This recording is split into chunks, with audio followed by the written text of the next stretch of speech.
Bienvenidos al módulo B1, en el que abordaremos el fortalecimiento de la vigilancia y las investigaciones de brotes de patógenos respiratorios emergentes, focalizándonos especialmente en el nuevo coronavirus, COVID-19. Al final de esta unidad, sabrá describir a qué nos referimos cuando hablamos del fortalecimiento de la vigilancia y cómo realizar investigaciones de brotes en diferentes entornos. Una vez que se confirma un caso de un virus respiratorio emergente, se tienen que llevar a cabo diversas acciones de manera simultánea para identificar casos adicionales y evitar una mayor propagación entre humanos. Esto incluye la búsqueda activa de casos confirmados en laboratorio, la investigación exhaustiva de casos, de los cuales algunos se realizarán a través de investigaciones del brote, y mediante el fortalecimiento de la vigilancia. ¿A qué nos referimos con búsqueda activa de casos? La búsqueda activa de casos implica una investigación más amplia de casos centrados en pacientes y visitantes en centros de atención médica a los que hayan acudido casos confirmados en busca de tratamiento. Puede incluir personal sanitario que los hubiera podido atender o que haya limpiado la habitación en la que estuviera algún paciente infectado, además de sus contactos sociales, familiares y laborales. Una vez que se confirma un caso en laboratorio, hay que identificar a todos los contactos, todas las personas que hayan estado en contacto cercano con el caso confirmado. La OMS describe un contacto como una persona que ha experimentado alguna de las siguientes exposiciones entre los 2 días anteriores y los 14 posteriores al comienzo de los síntomas de un caso probable o confirmado. Número 1. Contacto cara a cara con un caso probable o confirmado a menos de 1 metro y durante más de 15 minutos. Número 2. Contacto físico directo con un caso probable o confirmado. Número 3. Atención directa a un paciente probable o confirmado de COVID-19 sin usar el adecuado equipo de protección personal. O bien, otras situaciones indicadas en las evaluaciones de riesgos locales. Al final de esta diapositiva puede ver un enlace a la guía de vigilancia de la OMS para el virus COVID-19. El rastreo de contactos implica la identificación y el seguimiento médico de individuos que hayan estado en contacto con un paciente confirmado de COVID-19. Después de identificar a esos contactos, hay que recoger cierta información para poder hacerles seguimiento durante los 14 días siguientes después de haber tenido contacto con el caso confirmado. Se deben registrar sus nombres, datos de contacto, o bien un número de teléfono, o bien otra manera en la que puedan ser localizados, e información demográfica, su edad, género o cualquier condición médica previa que puedan tener. También es importante anotar la fecha de la primera y la última exposición con un paciente confirmado y la fecha en la que se empezó a tener fiebre o a desarrollar síntomas respiratorios. Las exposiciones comunes y el tipo de contacto con el caso confirmado también deben documentarse a fondo para cualquier contacto que se infecte. Vamos a observar un ejemplo de cómo se hace el rastreo de contactos en un caso de patógeno respiratorio emergente como el COVID-19. Si se identifica el caso en la comunidad, es importante localizar a todas las personas que hayan podido estar en contacto cercano con ese individuo entre los 2 días anteriores y los 14 posteriores a los que hayan tenido síntomas. Una vez se han identificado los contactos, hay que monitorearlos durante 14 días. La OMS tiene recomendaciones al respecto y en el enlace de debajo encontrará orientación sobre cómo gestionar estos contactos. Durante los 14 días de monitoreo de los contactos, si la persona no presenta síntomas, se puede interrumpir el monitoreo. Si los contactos sí desarrollan síntomas, es muy importante aislarlos en una institución médica, que se les hagan pruebas y se les trate de COVID-19 dependiendo de la gravedad de su enfermedad. Cuando se resuelva la sintomatología del paciente y dé negativo en 2 pruebas de PCR con 24 horas de intervalo, el seguimiento y el aislamiento pueden interrumpirse.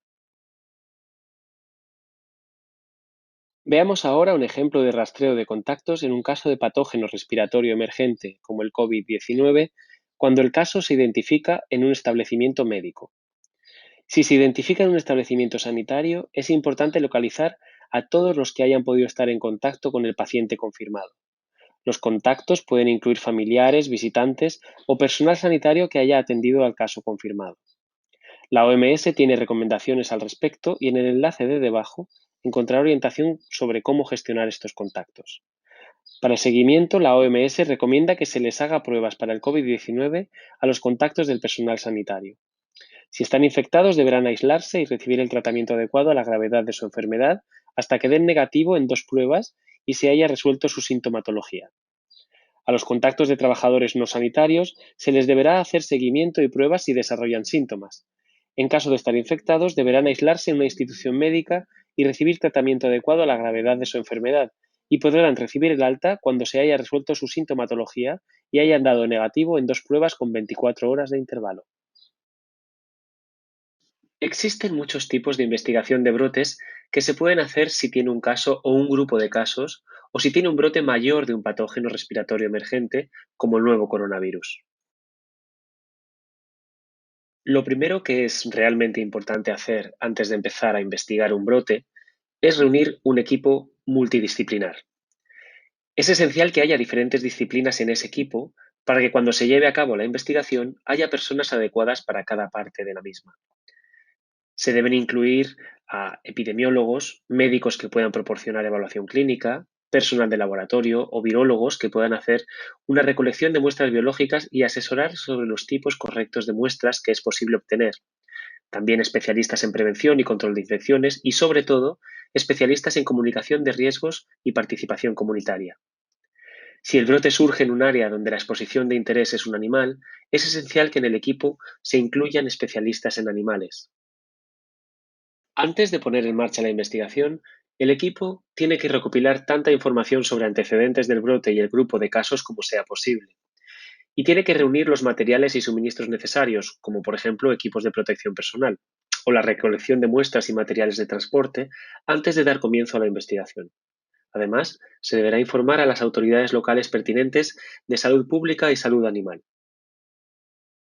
Existen varios objetivos de salud pública en una investigación, entre ellos, identificar otros casos y detectar rápidamente cualquier transmisión de persona a persona, prevenir nuevos casos a través de la identificación de posibles fuentes de infección o exposición humana, animal o ambiental y de factores de riesgo de infección, y la implementación de medidas apropiadas de prevención y control. También reducir la transmisión posterior, la morbilidad y mortalidad mediante la identificación rápida, el aislamiento, el tratamiento y el manejo clínico de los casos, así como el seguimiento de las personas con las que hayan estado en contacto. En cuanto a los objetivos de investigación y conocimiento, es importante determinar el tamaño y la localización del área geográfica por la que se transmite el virus para determinar las características epidemiológicas, clínicas y virológicas clave para los casos, incluida su presentación clínica, la historia natural de la enfermedad, el modo o modos de transmisión y diagnóstico de la enfermedad, el periodo de incubación, el periodo de transmisibilidad y las mejores prácticas para su tratamiento. Y lo que es más importante, determinar si la transmisión del virus de persona a persona ha cambiado con el tiempo. Hay diferentes lugares donde puede realizar la investigación de un brote.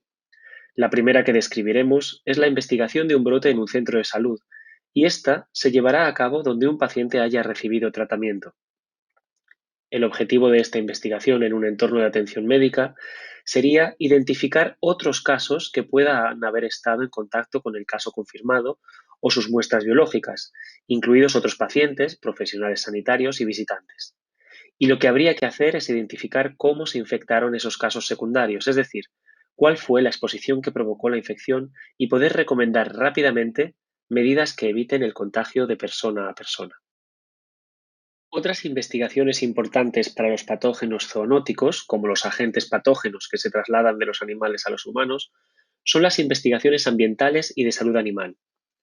Los investigadores en salud pública y animal deben trabajar conjuntamente en un enfoque de One Health con los siguientes objetivos. Identificar la fuente de infección de los animales. Medir el alcance de la infección de las personas expuestas a esos animales, especialmente entre los que trabajen con animales vivos, y elaborar medidas para prevenir nuevas infecciones en humanos. Es importante que se realicen visitas de campo para comprender mejor cómo entran en contacto animales y humanos entre sí y para observar la posible propagación de persona a persona en el futuro. Es importante hacer visitas de campo en el domicilio y el entorno del paciente para determinar si hay animales vivos allí, visitar mercados de animales vivos o mataderos y ver cómo las personas entran en contacto con ellos, así como cualquier otro lugar en el que el paciente haya podido estar en los 14 días anteriores al inicio de los síntomas y en los que hubiera también alguno de esos animales. También es importante realizar una vigilancia reforzada. La vigilancia general en la zona objeto de investigación, es decir, la zona en la que se han identificado los casos, debe reforzarse o incrementarse durante un mes como mínimo, centrándose en establecer pruebas de laboratorio y centros locales de atención médica, si es posible, y organizar el traslado lo más rápidamente posible de las muestras a laboratorios que sean capaces de procesarlas. Informar al personal clínico local de la zona sobre la definición de los casos y la necesidad de vigilancia para identificar nuevos casos. Vigilar las infecciones respiratorias agudas graves, IRAC, en los centros de atención médica de la comunidad y aumentar las pruebas de los pacientes con infecciones respiratorias agudas graves en los centros locales de atención médica. Si los recursos lo permiten, realice pruebas a personas con enfermedades más leves, como aquellas que den muestras de enfermedades similares a la gripe o a la influenza. Los análisis descriptivos de los casos, por los propios datos que recopilan, deben realizarse en términos de tiempo, lugar y persona. Con lugar nos referimos a la ubicación geográfica en la que se han identificado estos casos, crear mapas que reflejen dónde residen las personas o dónde han estado. En cuanto al tiempo, se trata de las fechas de inicio de los síntomas de los casos identificados, realizando gráficas o tablas para describir mejor la progresión de los casos con el tiempo y crear una curva epidemiológica. La persona se refiere a cuáles son las relaciones y las características demográficas entre los pacientes identificados. De estos datos se puede extraer información clave de la epidemia, estimar el periodo de incubación, describir los patrones de transmisión observando las tasas de ataques por edad, observar si hay cierto tipo de exposición u ocupaciones que facilitan la transmisión y observar los datos clínicos. Estos pueden ayudar a describir mejor el espectro de la enfermedad, saber cuántos de los individuos tienen enfermedad leve y cuántos una enfermedad grave, analizando la proporción de individuos que tienen neumonía y especialmente entendiendo qué proporción de los casos identificados ha fallecido. ¿Qué hacer con este análisis? Los datos son críticos para el análisis y la interpretación. Recolectar la información no resulta suficiente. Deben hacerse análisis y ver qué dicen esos resultados en términos de riesgos de ese brote y de mayor propagación. Esta información también es importante para diseñar e implementar medidas de mitigación para prevenir una mayor transmisión zoonótica y entre personas. Es importante que los resultados de estas investigaciones de brotes se compartan para que los que se enfrentan a otros brotes similares puedan aprender de estas experiencias.